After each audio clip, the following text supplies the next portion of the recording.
Went down, now I'm jumping back to where we were on the morning of June the 8th. After you got out of your deposition, did you go to the property? I did.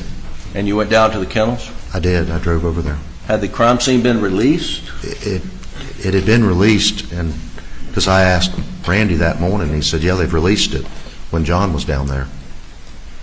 And what'd you do?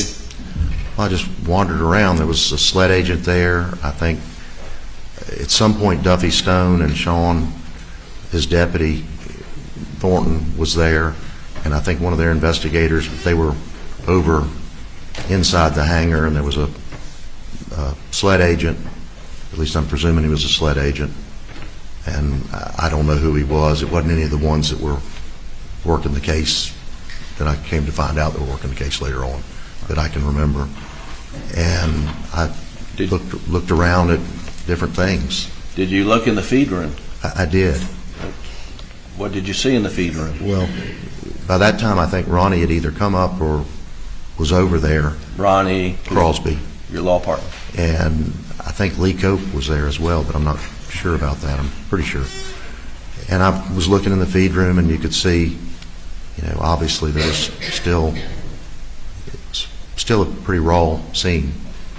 And there were there still remains of Paul in the feed room that had not been collected? At first I didn't see it. I saw shot, on the floor, steel shot on the floor, number 2. Steel shot. You mean pellets from a...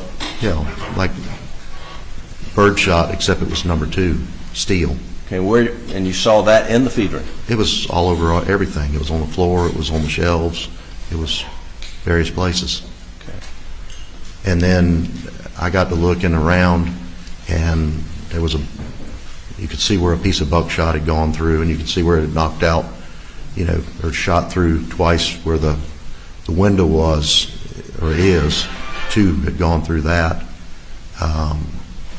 There was some plastic crates or something, and you could see where one of the shot had gone through and had embedded in the window frame right there, the molding. And then there was a piece of buckshot laying on the ledge of the windowsill. What did you do when you observed the shots? I walked back out and asked what I thought was the agent. And what was the agent? He said, "We've got all we need."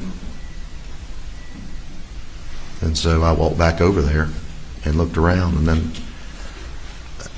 looking around around the floor and all that,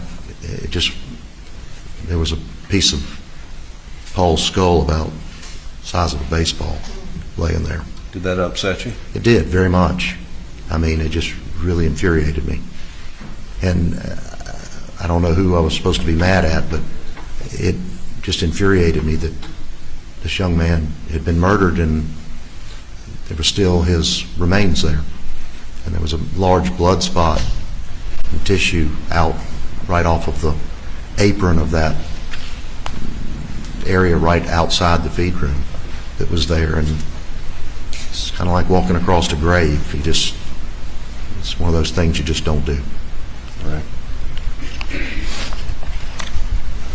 After you spent time down at the